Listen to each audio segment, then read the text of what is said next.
सुंदरवन जंगल के सभी पक्षी अपने लिए मजबूत और पक्के घर बनाने में लगे हुए थे। बारिशों का मौसम शुरू होने से पहले पहले सभी पक्षियों को अपने लिए मजबूत और पक्के घर तैयार करने थे।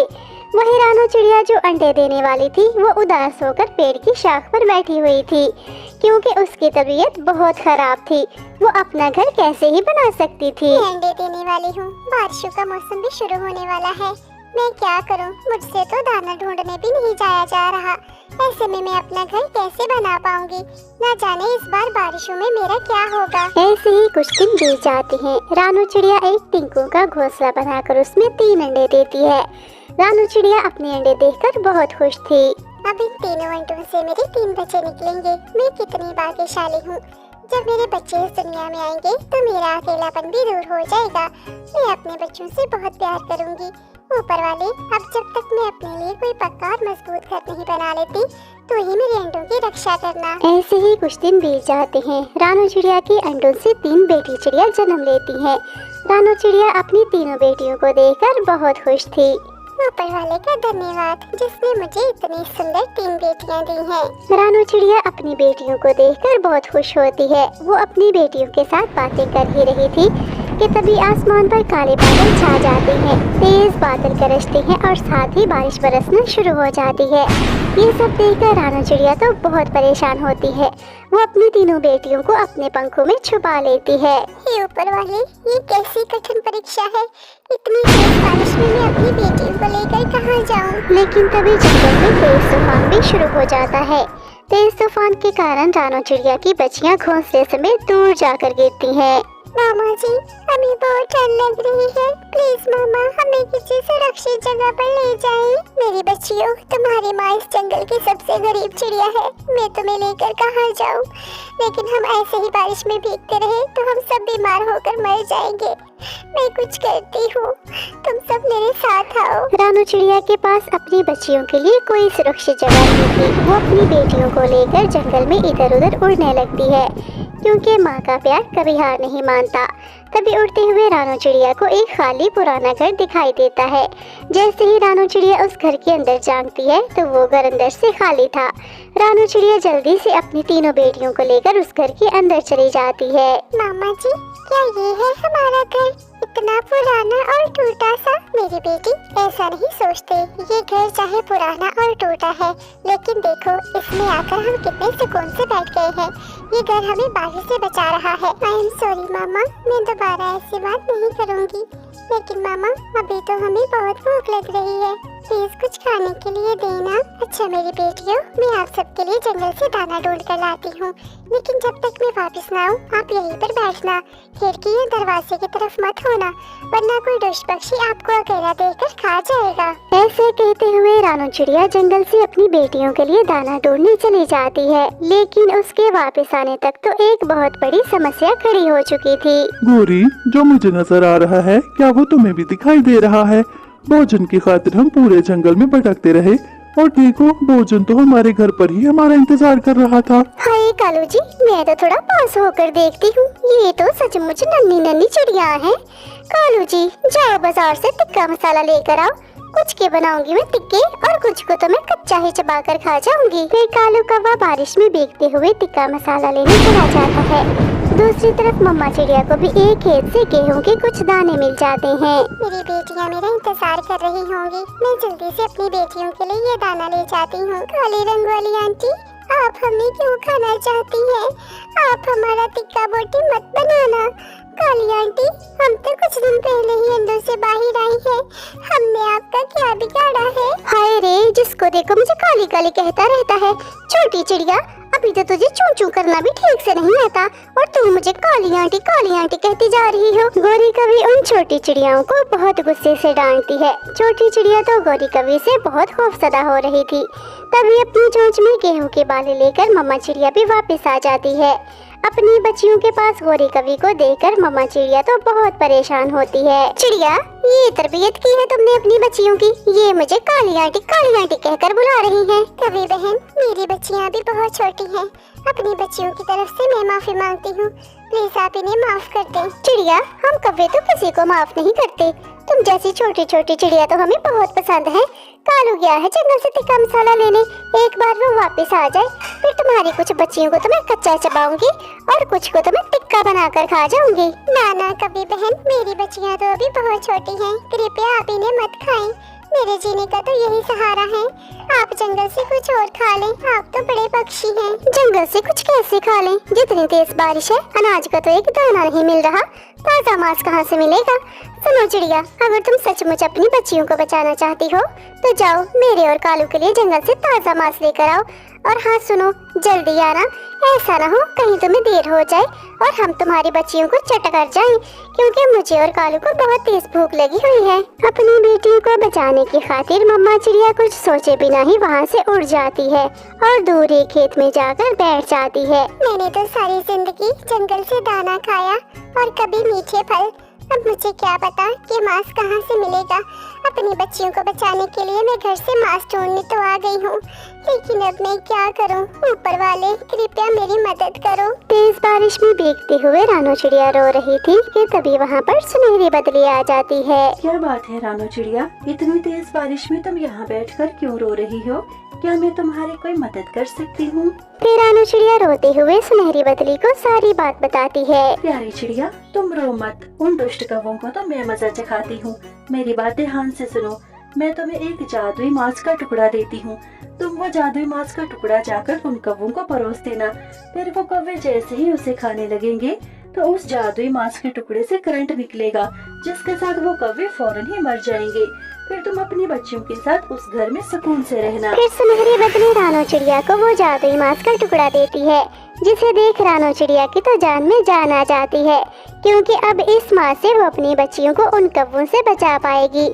सुनहरी बदली का धन्यवाद करके रानो चिड़िया जल्दी से वो मांस का टुकड़ा लेकर कौवों के पास चली जाती है। गौरी कवि और कालू कौवा उस मांस के टुकड़े को बहुत गौर से देखते हैं। कालू जी, ये मांस का टुकड़ा तो बिल्कुल ताजा और लजीज लग रहा है।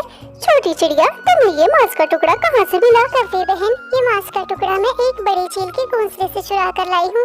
अब इसे खाकर आप जल्दी से अपनी भूख मिटा लें। फिर वो दोनों जैसे ही उस मांस के टुकड़े को खाने लगते हैं तो उससे एक जोरदार करंट निकलता है, जिससे कालू और गौरी मर जाते हैं। रानो चिड़िया उन दोनों के मुर्दा शरीर उठाकर घोंसले से बाहर फेंक देती है। इस तरह कालू कौवा और गौरी कवि को उनके बुरे कर्मों की सजा मिलती है। फिर रानो चिड़िया उसी घर के अंदर खुशी खुशी अपनी बेटियों के साथ अपना जीवन बिताने लगती है। मोटी चोंच वाले, तो तुम हो वो चोर जो हर रोज हमारे बाग से अमरूद चोरी करते हो। इसीलिए तो मैं और कालू भी कहें कि हमारे बाग से अमरूद क्यों कम होते जा रहे हैं।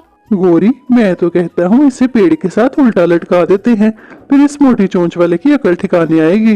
नहीं कव्वो, प्लीज मेरे साथ ऐसे मत करना। मैं आइंदा कभी भी आपके बाग से अमरूद नहीं तोड़ूंगा। मोटी चोंच वाले, चाहे कितना भी बोलो, अब तो हम तुम्हें नहीं छोड़ने वाले।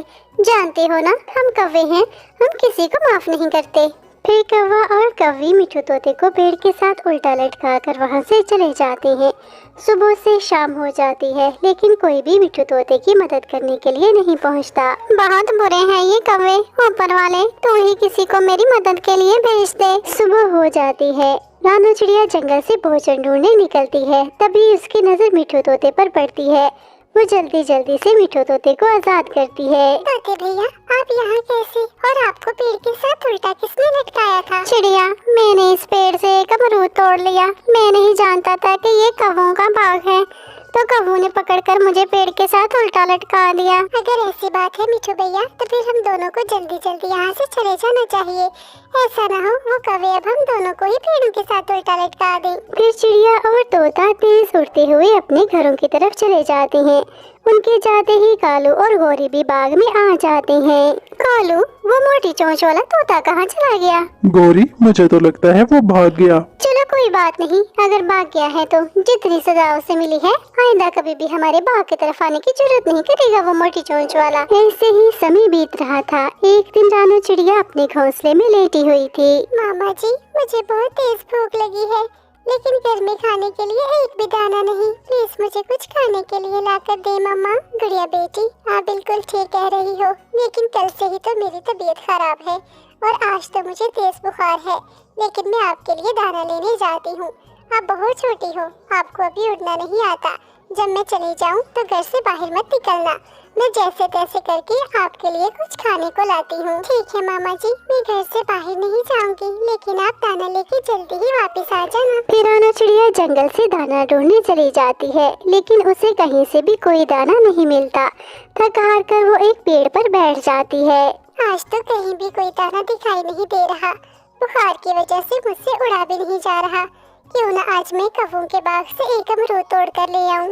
ऐसा सोचकर मामा चिड़िया एक बार फिर से उड़ती है और कौवों के बाग से जाकर अमरूद तोड़ने लगती है।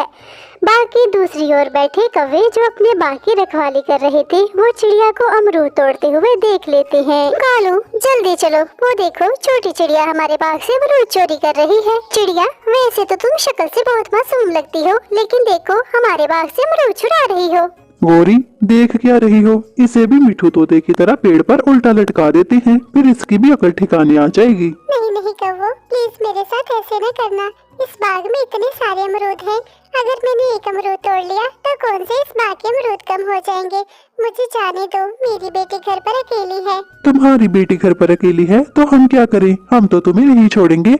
एक एक अमरूद तोड़ने से भी हमारा तो बहुत सारा नुकसान हो जाता है। कौवे रानो चिड़िया की एक भी बात नहीं मानते और मिठू तोते की तरह उसे पेड़ के साथ बांधकर वहाँ से चले जाते हैं।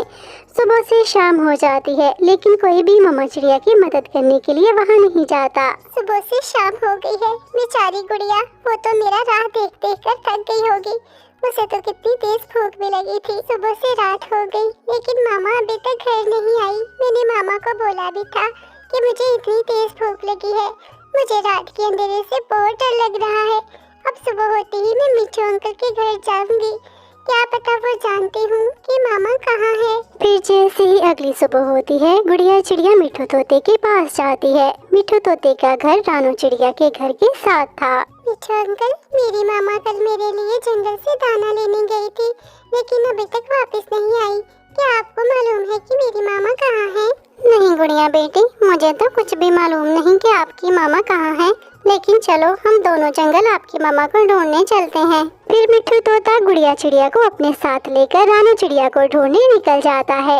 वो हर तरफ उड़ते हैं, लेकिन उन्हें कहीं भी रानो चिड़िया दिखाई नहीं देती। मिठू तोता और गुड़िया चिड़िया थक कर एक जगह बैठ जाते हैं। तभी उन्हें अपनी तरफ आते हुए कबूतर दिखाई देता है। तोते यार, जल्दी से मेरे साथ चलो, बहुत बुरा हुआ है। कौवों ने रानो चिड़िया को पकड़कर पेड़ के साथ बांध दिया है। मैं अकेला उसे नहीं छुड़वा सकता, इसके लिए मुझे तुम्हारी मदद चाहिए। मेरी मामा को कौवों ने पकड़ लिया है। कबूतर अंकल, मेरी मामा ठीक तो है ना? हाँ गुड़िया बेटी, अभी तो आपकी मामा बिल्कुल ठीक है, लेकिन वो कौवे अपने बाग में वापस आकर न जाने आपकी मामा के साथ क्या करें, इसलिए हमें फौरन बाग में पहुंचना होगा। फिर गुड़िया, मिठू तोता और बंटी कबूतर जल्दी से जाकर रानो चिड़िया को पेड़ से खोलते हैं। सारी रात पेड़ के साथ बंधे रहने के कारण रानो चिड़िया की तबीयत और भी खराब हो जाती है। मामा जी, प्लीज आप मुझे माफ कर दें, ये सब मेरी वजह से हुआ है। मैंने आपको दाना लेने भेजा तो कौवों ने पकड़कर आपको पेड़ के साथ बांध दिया। नहीं गुड़िया बेटी, इसमें आपकी कोई गलती नहीं है। गलती तो मेरी है। मुझे इन कौवों के बाग से अमरूद तोड़ना ही नहीं चाहिए था। वो दोनों माँ बेटी अभी बातें कर ही रही थी कि उड़ते हुए कौवा और कौवी भी बाग में आ जाते हैं। वाह कालू, इन पक्षियों की हिम्मत तो देखो जरा, कैसे इन्होंने आकर इस चोर चिड़िया को पेड़ से खोल दिया है। काले कौवो, तुम बहुत बुरे हो। दूसरों के साथ उतना ही बुरा करो जितना तुम खुद भी बर्दाश्त कर सको। मोटी चोंच वाले, अपना लेक्चर अपने पास ही रखो। हम कभी किसी की नहीं सुनते मानते, जो हमारा मन करता है हम वही करते हैं। तोता और गौरी कभी बातें कर ही रहे थे कि तभी उड़ते हुए चीलदी वहाँ पर आ जाती है। पक्षियों, तुम सब मेरे बाग में झगड़ा क्यों कर रहे हो? चीलदी, क्या ये बाग आपका है? हाँ मिठू तोते, ये मेरा बाग है, लेकिन तुम क्यों पूछ रहे हो? वो इसलिए चीलदी, क्योंकि मैंने और रानो चिड़िया ने आपके बाग से एक एक अमरूद तोड़ा था। इन कौवों ने हमें वो अमरूद भी नहीं खाने दिया और पहले मुझे पेड़ के साथ उल्टा लटकाया और आज रानो चिड़िया को पेड़ के साथ उल्टा लटका दिया था। इन कौवों ने बहुत बुरा किया हमारे साथ। क्यों रे काले कौवो, ये मैं क्या सुन रही हूँ? मैं किसी जरूरी काम से दूसरे जंगल गई थी कुछ दिन, और तुमने मेरे आने तक एक तो इस बाग पर कब्जा कर लिया और दूसरा पक्षियों पर अत्याचार किया। चील जी, हमसे बहुत बड़ी गलती हो गई, हमें माफ कर दें। मैं आपके सामने सर झुकाती हूँ, प्लीज हमें माफ कर दें। लेकिन बड़ी चील कालू और गोरी की एक नहीं सुनती। वो अपने जोरदार पंजों से कालू और गोरी की खूब पिटाई करती है। कव्वों को पिटता हुआ देखकर मिठू तोता और गुड़िया चिड़िया तो बहुत खुश होते हैं। कव्वों की खूब पिटाई करने के बाद वो बड़ी चील दोनों को पेड़ों के साथ उल्टा लटका देती है। इस तरह कालू कव्वे और गोरी कव्वी को उनके किए की सजा मिल जाती है और जंगल के दूसरे पक्षी खुशी खुशी अपना जीवन बिताने लगते हैं। तो दोस्तों, कैसी लगी आपको आज की कहानी? कृपया कमेंट करके जरूर बताएं। आपके कमेंट और लाइक हमारे हौसले को बढ़ाते हैं। प्यारे दोस्तों, इस वीडियो को लाइक करें, अपने दोस्तों के साथ शेयर करें और चैनल को सब्सक्राइब करना तो बिल्कुल भी नहीं भूलना। मिलते हैं अगली वीडियो में, तब तक के लिए बाय बाय।